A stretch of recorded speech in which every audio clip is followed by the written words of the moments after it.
much for all of you that have commented and put your questions in. So we'll go through those questions first. Good morning, Christine. Hello, Alicia. Nice to see you guys.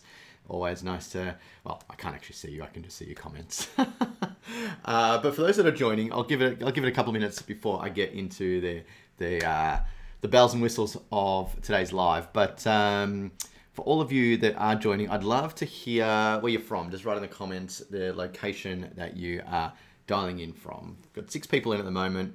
We've got a couple in the chat. It's nice to see you, Sonia. Good morning. All right, cool. Give it a couple of minutes. Alan, nice to see you again. All the familiar faces. I like this. Familiar names. Again, I can't see your face. So weird just being a one-way conversation, but I'll do my best. Everyone that is coming in from the training ground, I did put a post up yesterday and today about any questions you might have. So if there's a couple that have come in, which is good, but if there's no questions, I'm just going to sit here staring at the screen and it's going to be pretty weird. But yeah, anyway. Got a few more coming in. Nice to see you, Georgina. So we've got some Brisbane people. We've got some Melbourne people. Who else we got? We've got 5 viewers now. Okay, cool. A few people rolling in. Hey, for those that are there, could you just let me know, how long have you been running your e-commerce business for? I'd love to know. How long have you been running your e-commerce business for? Just so I get a good vibe for where everybody is at. Cool. All right. Hey, Stephen. How you going? Good to see you. Make sure you can send some comments in as well. I know you're at work. A few of us have to do that, right? Now, I'm also streaming this to my YouTube channel. So those of you that are coming along on YouTube, nice to see you guys. Nice to see you, Sandy. Well done on the launch. You're also coming from Melbourne. Okay, cool. Stephen, you're from Toowoomba. Nice. Alicia, 2 years on your store. Great. All right, cool. Excellent. Excellent work. All right, seems like we've got mainly Australians here today. I did start this one a bit early in Australia so we could get some US people on board. We do have a fairly big US audience, so it's always nice to get a few people on board. Cool. Awesome. Slowly setting up your business for over a year. Nice to see, Stephen. I think you've gone through a couple of businesses by the sounds of it, so we're looking forward to seeing that go live, mate. We've got Om over on YouTube. You sell card jewelry gifts. Nice. Personalized wall art on your Shopify store. Excellent. 100% of your customers in the USA. And you have a question on running Google Ads. All right, cool. Cool. A few more. Terry, good to see you. Nice to see. You've been around for 12 months. All right, cool, guys. All right, well, it feels like we've got a few people in the room. This is exciting. I'm really pumped about this. So I'm going to fire through a couple of questions that were already posted in the Facebook group, which is the e-commerce training ground. So if you're not in there, look for it on Facebook and jump in there and shoot through your questions. But I'm going to go through those now. I'm going to read out the questions out loud and then I'm going to give you sort of my view on it. If you have any questions in the meantime, throw them in the chat that you have there and I will do my best to get through them. I'm going to do this live for about 30 minutes. If we're getting some pretty good answers, pretty good engagement, I'll let it run for a little bit longer. All right, let me get into the first few cues that we got through. All right, so the first one came in from Georgina. So Georgina, you're on the call, so this is perfect timing. Now you've said, I'm checking my search terms for Google Ad Insights and results and looking at negative search keywords, adding negative search keywords to your ad.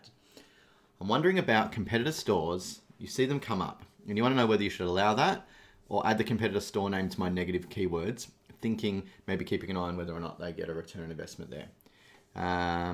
Cool. And then the similar question about location. So in terms of adding competitors in there, if people don't know about your brand, but they know about your competitors, that means they're searching for your competitors and you want to come up as an alternative. So I would recommend putting your competitors' keywords in there where you can. Now, some competitors, depending on their brand, will not let you do that and Google won't let you bid on those keywords. But by putting them in there, it gives you the opportunity to be aligned next to those people, okay? So if someone's searching for your competitor and your product also comes up, then at least it gives them the option of clicking your ad and going through to your ad. The key to this though is making sure that your ad copy is enticing enough for them to switch to you instead of the competitor.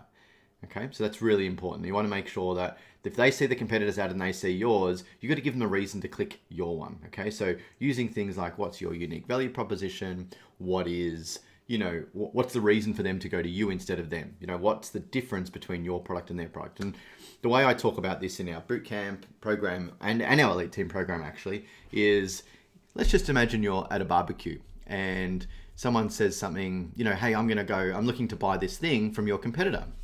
What you need to be able to do is give them a one-sentence answer as why they should choose you over that competitor. Okay, that's the answer that you need to be able to put into your ad. How can you convince someone in one sentence why your product is better than your competitor's product? If you can't do that, then it's going to be a real challenge, but that's something you need to really work on, because when the ad now shows next to the competitor's ad, you need to convince them to click yours. Okay, so a couple of things out of this one is you just want to have the opportunity to put your ad in front of as many people as possible so you can at least get the click. Now, if you get the click and they don't convert, then that's something you need to look at. But if you don't have the ad there at all, you're not even going to get the click. So it's important that we put it up there, and so we can get that as well. Okay. Hopefully that is hopeful, Georgina. You also asked a question about locations. So when bidding on locations, so you've talked about local locations, and you said you're an online store that does service the whole of Australia wide, but they're searching for a store they can walk into. Should I add those location words to negative keywords? Not necessarily. I wouldn't put them in as negative keywords. I would just have them open. And the reason I would do that is, again, we want to get your ad in front of as many people as possible so we can get as many clicks as possible to be able to determine whether or not those clicks are valuable or not. Now, if someone's looking for a store to be able to walk in and buy from there, you can also convince them to buy it online if it is fast and convenient. Okay, so I think about Amazon, they have great shipping policies. So I know if I go to Amazon, I'm probably going to get it the next day. Now, if someone shops on your store, the key that you need to do is promise them how quick they're going to get that item. Okay, because then that negates the need for them to go to store. You want to make it convenient and easy for them. All right, hopefully that's good, Georgina. Hopefully that helped everyone else on the call as well around bidding. But if there's just one thing to learn from creating ads, we want to start with as wide a net as possible, get all the data in that we can, and then we make decisions on that data on what we want to do next. Okay, so there's a little bit of investment in getting the data, and then we start to tweak over time. The more rules we give to any ad campaigns when we start, the less impact we're going to have. Okay, so we don't want to give it a short leash to go off and go out there. We want to spread the net, and then we want to slowly optimize over time. Okay, fantastic, Georgina. Glad that was helpful. Who else on this call is running Google Ads or any type of ads? If you just want to write in the chat, that would be great. While you guys are writing that down, I'm going to read through some of the other questions and come back to you. All right.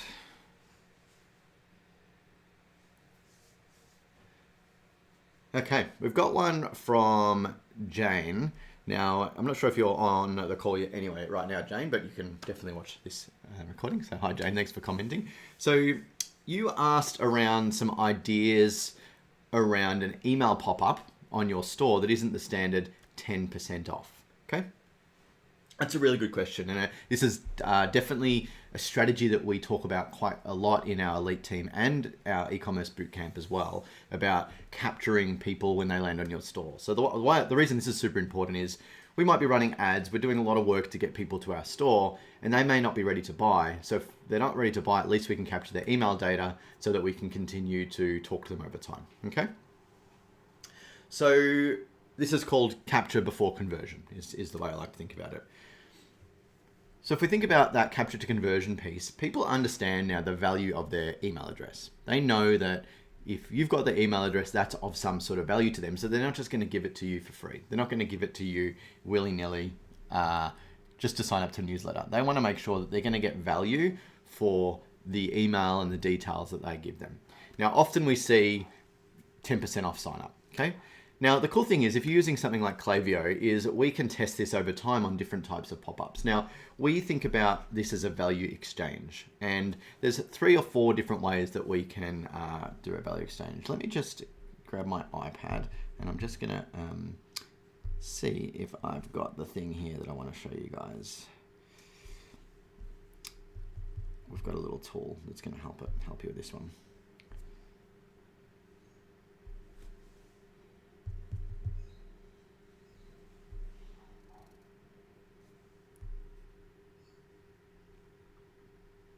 Okay, cool. So this is my iPad, obviously, clearly, it's my iPad. But we have this tool here, which we call the list growth tool, all right? And the way we think about it is we think about an offer, what information you're going to capture, and then the capturing of and how you're going to capture that information, okay? So if we think about the list growth tool, there is three sort of key ways that we think about when we're in this early stage of e-commerce that really work the most effectively. The first one is the discount, okay? So we've got the discount which you're used to seeing, which is 10% off. But we want to make sure that if 10% off isn't capturing it, then what's something else we could do? Could we do a dollar value, right? So I'm not sure if I can draw on this in here. No, it's not letting me draw on it. That's okay. So we want to either do a dollar value or a percentage value off, okay? Now, the way I like to think about this is this shouldn't be any more than 10% of your average order value. So if I think about one of our stores, our average order value is about $100, which means that our discount that we want to give would be no more than $10. Okay, so we play between either a percentage off or a dollar value. I personally prefer dollar values because it's a bit more tangible and people can understand it. Now, if you have a high value store, then a percentage off could be a little bit better because people get more value out of it, but never go over 10%. So that's for the discount element. Now, discounts can be a little boring, which is what I'm sensing for you, Jane. So let's go into the next option that we tend to have. The other one that we think about is offering a competition, okay? So having a pop-up on your screen that says, hey, give us your details, and you can go in the draw to win X, Y, Z. Okay, so go in the draw to win, your product worth $50, or go in the draw to win a gift card. This is usually pretty good because it means that people are feeling like they're going to win something. Now, the key to this one is it's not to go in the draw to win a $20 gift card. The prize here has to be substantial, okay? So it has to be a little bit bigger because not only do we ask for the email address, but if we're going to give them something, in this point here, we can actually capture more information. First name, last name, phone number. We could even capture their address because if they're entering a competition, they're more likely to give you more details. So we run a competition to capture our list via Facebook ads at the moment, and we would give away that prize, and we would just draw it once a month.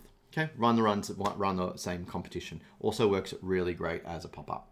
And then the other one is some sort of VIP program. Okay, now a VIP program could be, join this program to get 5% off every order, or free express shipping, or a free gift with your first purchase, or free returns, or something like that. Something that is a little bit more exclusive. And you'll often see this with large retailers when you walk in the stores. They'll be like, sign up to a membership program to get 10% off your first order, and we'll give you points or something over time.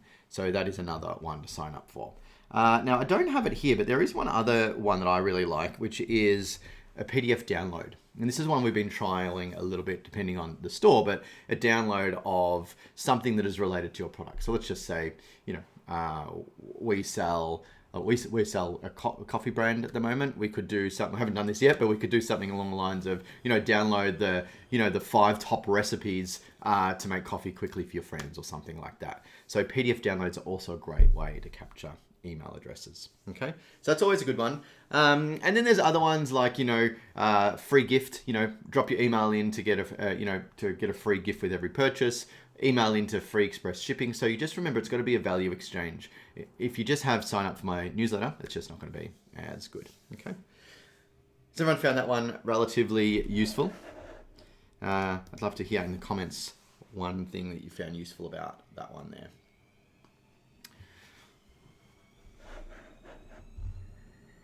Okay, cool.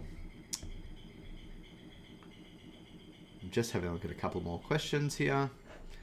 They're rolling in. Thank you to everyone that's putting in questions.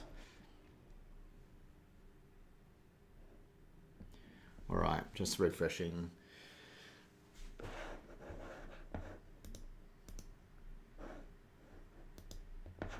I think my internet connection's got a little slow today. Thank you for everyone so far for joining. All right, so Om's asked a couple of questions around Google Ads. They're very specific questions that is very specific to your very specific questions to your campaign. But what I'm going to do is I'm going to give you an overview. So on our YouTube channel has asked a couple of questions, which is around how to structure your Google Ads campaign. Okay, now I'm going to give you a little bit of an overview on the way we structure it. So I'm going to share something on my screen here. You can tell I'm doing this live, right? Because I am trying to find all the things I need to find. Give me a sec while I find this one, guys. This is going to be a good one.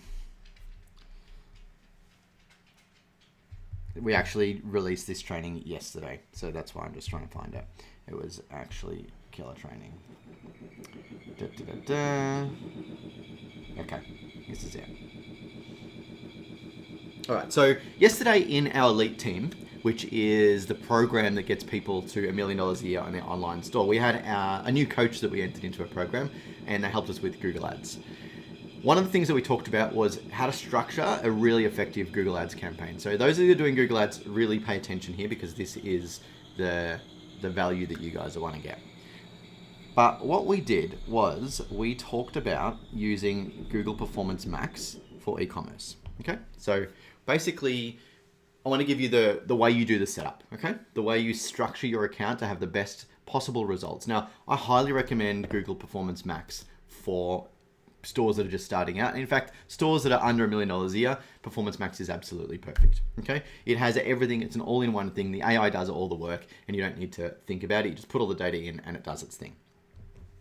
This is the way that we want to structure our PMax campaigns. This should help you in your questions. But basically, it's really, really simple. We create one PMax campaign, which is a catch-all. We break it up, each of the asset groups, into your product categories. So if you're selling multiple products, each asset group should be a different category. Okay, so we can see here product category 1, product category 2, product category 3. So a different asset group for each single product. So if you're selling home decor, one of them might be furniture, the other one might be cushions, the other one might be tables, the other one might be chairs. Okay, that would be your asset groups. Then within there, we have your assets, and that would be your messaging. So your headlines would be keywords that are related to the category that you're in. Okay, so if you're selling tables, it would be dining tables, it would be kitchen tables, it would be whatever sort of tables, coffee tables that you sell, would be all the keywords that are in there. If you were selling chairs, it would be dining chairs, kitchen chairs, bar stools, etc. Okay, so each asset group should also have keywords that are associated with that asset group. Same as the images, the videos and everything in the asset group should be completely related, as well as the products should also be completely related. Okay, and then in terms of the signals, so for those that are familiar, we've got signals in Performance Max. So we want your search data, so that would be the keywords that people would type to find the products that you sell. Okay. And then in terms of bidding strategy, this was another question that we had on YouTube just before, is what type of bidding strategy? Now, this is really important. When it comes to bidding strategies, when we're first starting out a Performance Max campaign, we should only do maximized conversions. Okay, so all we want to do is this is similar to what Georgina asked before, we want to open up that net and get as many conversions in as possible, because we need the campaign itself to learn what a conversion looks like. All right. So we open up to maximize conversions, but the key here is we want to get at least 50 conversions before we add any sort of bidding strategy or bidding target, okay? So maximize conversions first, and then as we start to get up to 50 conversions, we then move into like a target CPA or a target ROAS, okay? I can see Sonia has made a comment that yesterday's training was fire. Absolutely, Sonia's one of our elite members, and she obviously got all the goods on this one. So I'm sort of just giving you guys the 1% of how detailed we go into that one there. Cool. So then we zoom out a little bit, and then if we have a look at your budget. So the budget for this, budget is a really important one, because what we see is that people spend too little on these campaigns. Okay. Now, what we're trying to do is we've got to think about these ad platforms as almost treat them like a partner in your business. They're a bit like an employee. Now, when an employee starts in your company, you have to train them. You have to invest money in them. You have to invest time in them for them to learn how to sell. But let's just say you had a salesperson in your team, and they had to go out and make phone calls, and Say you gave them all the phone numbers. You said, right, here's 1,000 people I want you to call, and I want you to find out why. I want you to try and sell to them. Now, they're not going to be able to sell in the first 5 calls. Okay, they might not be able to sell in the first 100 calls. Why? Because they need to learn what works. They need to learn the messaging that works. They need to learn the people who they're speaking to. They need to learn all these sorts of things. Okay, and Google and Facebook are no different. They're just tools that are out there, or partners in your business that need to actually learn. So we need to give them time, we need to invest in them for them to go out and learn, because the more they learn, then the more they're going to earn for you. Okay? The more they learn, the more you earn. And that's the way I want you to think about it. We can't just give them $10 and expect them to go out and go and find all these customers, because there's just not enough budget for them to go out and do it. Okay? So we recommend based on your gross profit. So let's just say you've got a $100 order. I'm just going to use 100 because it's easier for my maths. Let's just say you have a $100 average order value on your store, okay? And your gross margin on that, just for maths, is 50%, which means $50 to pay for the product, and then you've got $50 to pay for advertising, or to run your business, we should say. So you've got $50 to run your business and to pay for ads. So what we need to determine is how much of that $50 are we prepared to spend to get a new customer. Okay, should we spend up to $50? Should we spend $25, etc., etc.? So we want to make the determination of how much of that gross margin dollars we want to spend. Once we've worked that out, we need to spend at least 2 times that number. Okay, so let's just say we've determined that we're willing to spend up to $50. We're willing to spend $50 to get a brand new customer. Okay, we're going to spend all our profit to get the customer because we want to get them back in a second time. If that's the case, then our daily budget needs to be at least $100, okay? Because we want to give enough leeway for the customer to, for the algorithm to go and find us customers, okay? So 2 times our target cost per acquisition, okay? That's how I think about budget. Feels like a lot of money, but we need to give it enough rope. If we make our budget way too small, then we're not giving it enough rope to go and hunt for customers. And I'll use another analogy here. Hopefully that helps. Imagine we were fishing. We threw a fishing line out into the water, and we just we didn't want to use all our lines. We didn't want to waste our money, right? So we just put our line halfway in the water. Okay, and we just sit there, and that's the shallow water. That's, I'm not very much of a fisherman, but let's just say it's a shallow water like that. There's not going to be many fish in that shallow water, and the fish that we are going to get are going to be quite small. But if we can get our line all the way out to try and into a bigger pool, to try and find out what bait works, to try and have more fish looking at our bait, we're going to have a better chance of securing a sale. Okay, so if we go out, throw it into one part of the pool, and we catch a big fish, then we're going to keep fishing in that part of the pool. But if we throw it into another part of the pool, we get a small fish, then we realize that's not where we were meant to fish, and we'll keep trying until we find the right spot. Now, if we don't have enough line or enough budget, we're never going to find the right fish, okay? So it's really important to make sure that we're spending enough money. Hopefully that was helpful, guys. I'd love to hear, what is your daily budget on your ad spend? If you can write it in the comments, that would be awesome. What's your current daily budget on your ad spend right now? Just to get a vibe on how much people are spending. You'll notice I just keep doing that so I can go read all the other questions. Cool. Good to see you guys on. A few more jumped on YouTube. Thank you, guys. Okay. Steven says, I feel like I was never willing to spend enough on ads. This is good thought for food. Food for thought. Thought for food. Yeah, very good. It's got to spend a little bit more. Got to learn to earn. Okay. Spend a little bit more money. You're running a business at the end of the day. If you're scared to spend money on growing your business, then you're in the wrong game. Okay. We're investing in our future. Okay, Jane, you're $10 to $15. Interesting. Hey, Jane, what's your average order value? You wouldn't mind telling me your average order value, please. Might give you a little bit of help on that. Garth is $120 a day. Yep, solid. Sonia, $300 a day. Awesome. Cool. Currently $49. Okay, well your daily spend is probably about right then for that $49 AOV. Absolutely. Yep. I'd probably stick to the higher end, about $15 if you could. Okay. Sandy hasn't started ads yet, but based on our calculators, it'd be $55 per day. Cool. Cool. So for those that aren't in our elite team or boot camp, we have calculators that help you work this out. So that's what Sandy is referring to. All right, I'm going to see what other questions that we have here. All right. Okay.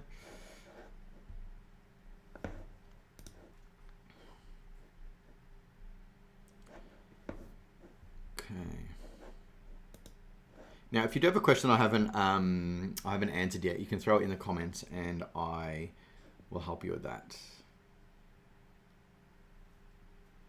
Okay. All right, so we've got one here. Okay, so Stephen, you asked about selling internationally, pricing or shipping. Okay, good one. Stephen, yes, this is one of our coffees that we just launched today. All right, cool. I'm getting distracted, probably highly caffeinated. All right, so a question from Stephen was selling internationally. So we've got quite a big Australian cohort on today, so thank you to my Aussie friends. You've asked some questions around, okay, how do we sell international? What do we do around pricing or we do around shipping? Now, this is a really interesting topic and it's very dependent on the type of product that you sell. And I'll give a couple of different scenarios in this. So we have had a bit of experience with selling online. I'm just looking around to try and find one of the products that I sell internationally, but I don't have it here. So there's a couple of different ways you do it and it depends on your product. So the best case scenarios, if you want to sell in different regions, the best scenario is that you have a location in that region that you ship from. It's always the best scenario. So I think about some of the global brands I worked for. We had distribution centers in each major region. So we had a distribution center in North America that serviced Canada, the US, and South America. We had a distribution center based in Brussels, which serviced Europe, the UK, and I think that was it, Europe and UK. And then we had one in Asia, which serviced the Asian community, and et cetera, and then one in Australia, obviously, as well. That's the best case scenario, but as we're starting out, we can't all have that amazing distribution center. So the second tier down to that is where we can use 3PLs. And this is one of the models that we use in one of our businesses, is you can use a third-party logistics warehouse, and you can put your product in those warehouses in each of the states, in each of the countries that you want to sell in or the regions that you want to sell in. One I used in the US was called ShipBob. Now ShipBob is one of those ones where you just rent shelf space within the 3PL, you just throw your products in there and they manage everything. Okay, so they'll manage the dispatch, they'll manage everything for you. And what that means is that you get the local shipping prices. So that's one option. Then the other option from a 3PL is you could actually use Amazon. Amazon has a fulfillment center that you can actually put your items in there and still sell through Shopify. And that is fulfilled by Amazon, but you can sell it through Shopify. Really easy, quick way to do that. And it also helps if you also sell on Amazon.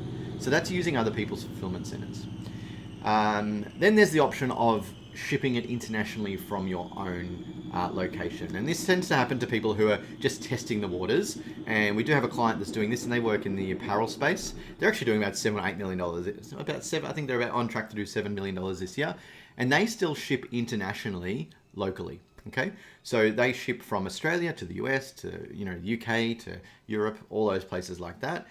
But what they've decided is that tends to work out economically better for them. While they may pay a little bit more for shipping, it meant they didn't need to invest in shipping stock over to a distribution center or, setting up a distribution center in each region. So they're just taking the hit on the shipping cost because it actually works out cheaper than setting up in another country. Okay.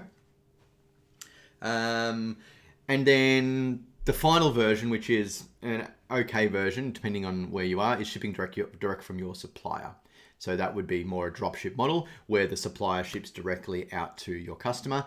The pros with that is you don't need to hold any stock. The negatives are that it tends to be slow. It's not branded very well. You don't own the experience. Okay, so that goes from the best option to the worst option.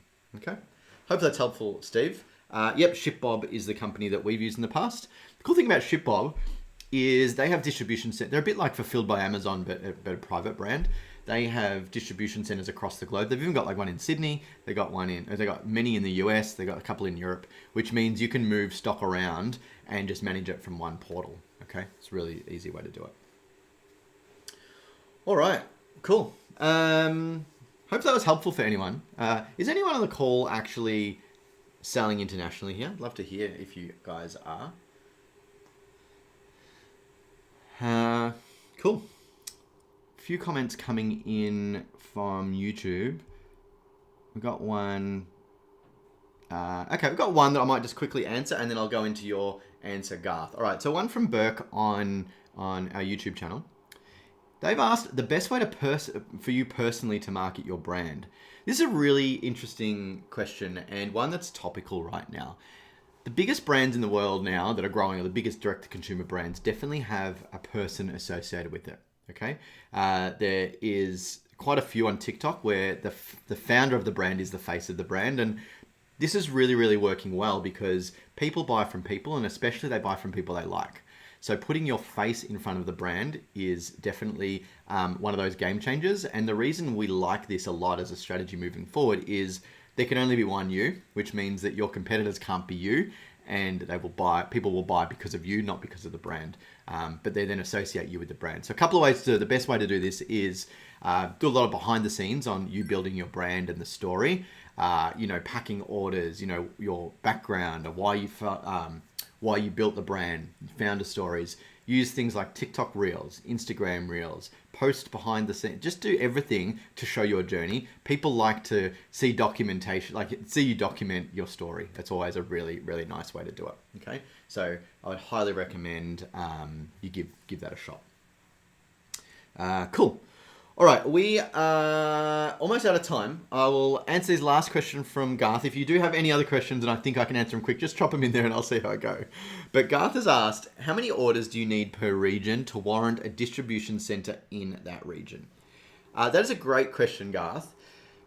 If you use something like, if you use a 3PL, you actually don't need many orders at all. So I know with one of our brands, we just had shelf space in a 3PL, and you just got to do the economics on it. So the shelf space you rent per shelf each month, so you have to pay a subscription for having that renting that shelf, and it's pretty low, right? Maybe like $50 a month, depending on the size of the shelf. So that's to rent the space in the 3PL, and then you pay for a couple of different movements that happen in the 3PL. So you pay for when the stock is receipted and put on the shelf. That's a receiving cost.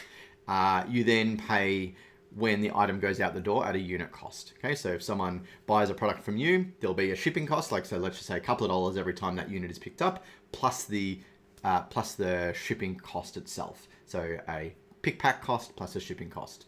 And then you just pay on that scale. So there's a flat fee of renting the space, and then there is, a variable cost on how many orders you get out the door. So you could literally start with 10 units and throw it in a 3PL, no problem at all. It's just how quick those move. So it's a really, really quick, cost-effective way to do it. In terms of distribution centers, if you want to set up your own distribution center, you got to be doing $10+ million a year easily to make it worth it.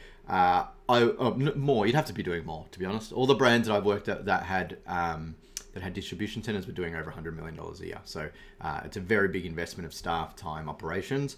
I would recommend for most people on this call, a 3PL would be the way to go, or ship it directly from your own country. Cool. All right, one more. I get excited. I said I was going to finish up, but we'll do one more. I like this last question from Burke. I think it'll be useful for you guys. All right, Burke asks, is there any way to automate social content creation so me and my partner don't have to constantly film, edit, and create? Yes, of course there is. So there is a couple of tools. One is called Creatify, I think it's called. Let me just quickly check on my screen. Creatify. Creatify is one that we've been playing around with, and that is utilizing, AI avatars and building out ads that way. There is CreativeOS.ai, or CreativeOS, I think it's called, and that has like pre-built templates for all the ads. I say this, right? I say this because that is a shortcut way to do it, right? But is it the best way to do it? No, it's not. The best way to do it is to actually invest the time in doing it. People that get results are the ones who put in the most work, and they're the ones that give effort and they want to put it in. So I would recommend actually doing it, putting the time in, putting the hard yards in, and make sure that your content is authentic. If you're just doing these automated ways of doing it, it's going to look automated. It's not going to look real. If you look at the brands that are crushing, they are doing the editing, the filming, the creative, everything themselves. Yes, it's extra work, but the person who puts the work in gets the results. Okay, so yes, there's shortcuts, there's ways to do it, but you want to put the work in. I think about there's a very famous Australian brand that went global 4 or 5 years ago called High Smile, the teeth whitening company. Now I read the story about that brand, and when they were starting out, they were contacting 150 different creators a day and putting out hundreds of pieces of content every week. But they were grinding. They were doing 12 to 15 hours a day. But look at them now. They're $1 billion brand, right? It's the work that they've put in that got them the results. So yes, there's shortcuts, but I would actually just go and put the work in. Just do the work. It's as easy as that. And yes, Stephen, you have just brought up the final point of automation. So Stephen just put a comment on our Facebook group. Burke, you're on our YouTube channel, so I'm going to join the two channels together. Stephen just said that when you schedule posts, that the algorithm doesn't like it. Absolutely. So there's this next level to this, is when you automate and schedule, the platforms just don't like it. They want you to be in platform, editing and managing the posts within their platform, because their goal is to keep you in the app. If you're doing everything off app and you're feeding it into the apps, they don't like that as much. Yes, it'll get posted, but you won't get the reach, you won't get the engagement, you won't get anything. We're finding with one of our brands that if we're in our app editing the video, so if we've got a video that comes in, we go in and edit it and we post it via that app and we've edited it in that app, the reach, the engagement is 10 times more than if we do it offsite and schedule it to go out, okay? So we want to stay in the app, okay? Yes. Holy. Thanks, Sonia. All right, team. This has been absolutely a lot of fun. I have got a couple of things to do today. So I think I've just blown some people's minds. I'm just looking at the comments in Facebook. Everyone's like, oh my God, I didn't know that. Yeah, don't schedule posts. Do everything in an app. Absolutely. A little bit more work, but it definitely makes a big difference. Yeah, definitely. It makes a big difference. 100%. I'd love you to do the test. Actually, this would be a great test. You guys can come back and comment if it did work. Try scheduling a post from somewhere else, posting in there, and then do one in app and see the difference. You'll be blown away. Absolutely blown away. It's wild. Cool. Yeah, sorry, stop scheduling. So the way we schedule now is we just put a reminder in our calendar. Remember to post this thing. That's it, okay? It's only going to take you 5 minutes. Seriously, guys, you could do it. Yeah. Sometimes we're focused too much on automating and getting things, lean and efficient. It's just quicker to go in and do it yourself, okay? All right, guys, I hope you've enjoyed the live. I certainly did. Heaps of questions coming in. People from all over the world. Love it. Always love to see that. And thank you for following along. For those that are on YouTube, I just popped a video up today actually on YouTube, so feel free to check it out. It is what I would do differently if I was starting an e-commerce business in 2024, and the steps for me to get from $0 to $1 million as quick as possible. So enjoy that. All right, team, over and out. Thank you so much. For those that are on the other side of the world, have a great night. For those that are just starting their day, have a great day, and I will see you all online soon. See you guys.